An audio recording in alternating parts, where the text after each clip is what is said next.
السلام علیکم، امید کرتی ہوں آپ لوگ سب ٹھیک ہوں گے۔ ویڈیو شروع کرنے سے پہلے جیسے کہ میں آپ سب سے کہتی ہوں، بالکل عام سی بندی ہوں، خطا کار سی ہوں، اپنی غلطیوں سے سیکھ رہی ہوں اور زندگی کی آخری سانس تک ہر انسان سیکھتا رہتا ہے۔ آپ لوگوں کے ساتھ آج کی موٹیویشن اور آج کی ویڈیو شیئر کروں گی ایک دعا کے ساتھ، اور یہ دعا بہت بڑی اسٹرینتھ ہے، بہت بڑی پاور ہے ان سب کے لیے جو اپنی زندگی میں کسی نہ کسی مصیبت اور پریشانی غم سے گزر رہے ہیں۔ کوئی بھی بندہ جب اللہ تعالیٰ سے غافل ہوتا ہے تو اس کی زندگی میں بہت سارے غم، بہت سی پریشانیاں اور مصیبتیں آنا شروع ہو جاتی ہیں، اور شیطان ہر وقت ان مصیبتوں کے تیر ہر صبح شام انسان پر چھوڑتا رہتا ہے، اور بس جو انسان صبح اور شام اللہ تعالیٰ کی پناہ میں آ جاتا ہے تو وہ بچ جاتا ہے۔ آپ لوگوں نے بھی اس دعا کو پڑھ کر اپنی زندگی میں شامل کرنا ہے، اور اس دعا کے ذریعے آپ بھی ان تمام مصیبتوں سے، پریشانیوں سے ضرور انشاءاللہ باہر نکل آئیں گے۔ اب میں آپ لوگوں کے ساتھ دعا شیئر کرتی ہوں، اور دعا شیئر کرنے سے پہلے آپ لوگوں کو ایک مثال سے سمجھاؤں گی۔ جیسے کوئی انسان بہت موٹاپے کا شکار ہو جاتا ہے تو وہ اپنے موٹاپے سے بہت تنگ آ جاتا ہے، اور وہ دل ہی دل میں سوچتا بھی ہے کہ اس کا علاج ہو جائے، اس کے موٹاپے کا کوئی نہ کوئی حل نکل آئے، یعنی کہ اس کے وزن میں کمی آ جائے۔ لیکن مسئلہ یہ ہے کہ وہ خود پہ کنٹرول نہیں کر پاتا، یعنی کہ کھانے پینے پہ قابو نہیں رکھ پاتا۔ وہ اندر ہی اندر بڑی تکلیف سے گزر رہا ہوتا ہے، لیکن بظاہر وہ سب کو ایک صحت مند اور ایک موٹا تازہ انسان نظر آتا ہے۔ جب تک وہ پراپر ڈائٹ یا پراپر اس کو انسٹرکشن یا اس کو موٹیویشن نہیں ملتی تو وہ اس مرض سے چھٹکارا نہیں پا سکتا۔ اسی طرح ہماری زندگیوں میں بھی جو تکلیفیں اور پریشانیاں موجود ہیں ان سب کا علاج تو موجود ہے، لیکن ہمارے پاس پراپر انسٹرکشن اور پراپر اس کی جو موٹیویشن ہے وہ ہمیں نہیں ملتی۔ جب ہمیں کہیں سے بھی مدد آتی ہے تو ہم اس کو کرنے کے قابل بن جاتے ہیں، اس اپنے غم سے لڑنے کے، اپنی تکلیف سے باہر نکلنے کے قابل بن جاتے ہیں۔ اسی طرح میں جو آپ لوگوں کے ساتھ آج کی موٹیویشن اور آج کی ویڈیو شیئر کروں گی، اور یہ دعا انشاءاللہ آپ لوگوں کی بھی زندگی میں اسی طرح مددگار ثابت ہوگی جس طرح میری زندگی میں مددگار ثابت ہوئی ہے۔ اے اللہ، بے شک میں فکر و غم، عاجزی و سستی، بزدلی اور بخل، قرض کے بوجھ اور لوگوں کے غلبے سے تیری پناہ چاہتی ہوں۔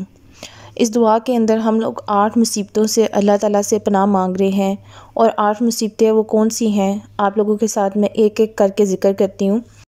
اللہم تفکرات کو کہتے ہیں، یعنی کہ مستقبل کی فکریں، پریشانیاں، فضول پریشان کرنے والے خیالات۔ نمبر 2 الحزن، غم کو کہتے ہیں، ماضی کے واقعات کا صدمہ اور غم ایک دم سے ابھر کے دل پر چھا جانا۔ حدیث شریف میں آیا ہے، حضرت جابر بن عبداللہ رضی اللہ عنہ سے روایت ہے کہ رسول اللہ صلی اللہ علیہ وسلم نے فرمایا، کوئی بندہ اس وقت تک مومن نہیں ہو سکتا جب تک اچھی اور بری تقدیر پر ایمان نہ لائے، یہاں تک کہ وہ جان لے کہ جو چیز اسے ملنے والی تھی وہ اس سے ہی ملی، کسی اور کے پاس نہیں جا سکتی، اور جو چیز اسے نہیں ملی وہ کسی صورت اسے نہیں مل سکتی تھی، یعنی جو نعمت مل گئی ہے وہ ملنا ہی تھی اور اس سے زیادہ نہیں مل سکتی تھی۔ جو تکلیف آنی تھی، جو تکلیف آئی ہے وہ آنی تھی، اس سے بچا نہیں جا سکتا تھا، اور جو کچھ نہیں ملا وہ نہیں ملنا تھا، ہوا وہ کچھ بھی کر لیتا۔ مطلب یہ کہ اللہ کی تقدیر پر ایمان اور اللہ تعالیٰ کی تقدیر پر راضی ہونا، یہ غم کا علاج ہے، اور اس بات سے آپ کو تسلی دینا ہی اصل ایمان کی نشانی ہے۔ نمبر 3 العجز کا مطلب ہے کسی نعمت کو پانے کی طاقت کھو دینا، اس میں کم ہمتی بھی آ جاتی ہے، یعنی ہمت ہارنے سے پناہ مانگنا۔ نمبر 4 الکسل کا مطلب ہے سستی، یعنی انسان کے ارادے کا کمزور ہو جانا کہ میں نہیں کر سکتا یا میں نہیں کر پاؤں گا۔ سستی سے بڑھ کر بھی کوئی چیز خطرناک نہیں ہے جو انسان کی دنیا اور آخرت تباہ کرے، اور اس کا واحد علاج ہے وہ اللہ تعالیٰ سے مدد مانگنا ہے، یعنی چستی اور عزم ہمت پیدا کرنا ہے۔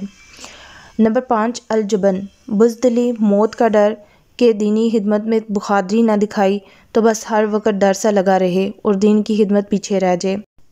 نمبر 5 البخل، مال کے بارے میں کنجوسی کرنا، مال سے فائدہ نہ اٹھانا، مال جمع کرنے اور گننے کی حرص میں مبتلا ہو کر مال کا نوکر اور ملازم بن جانا، اور مال کے جو شرعی حقوق ہیں وہ ادا نہ کرنا۔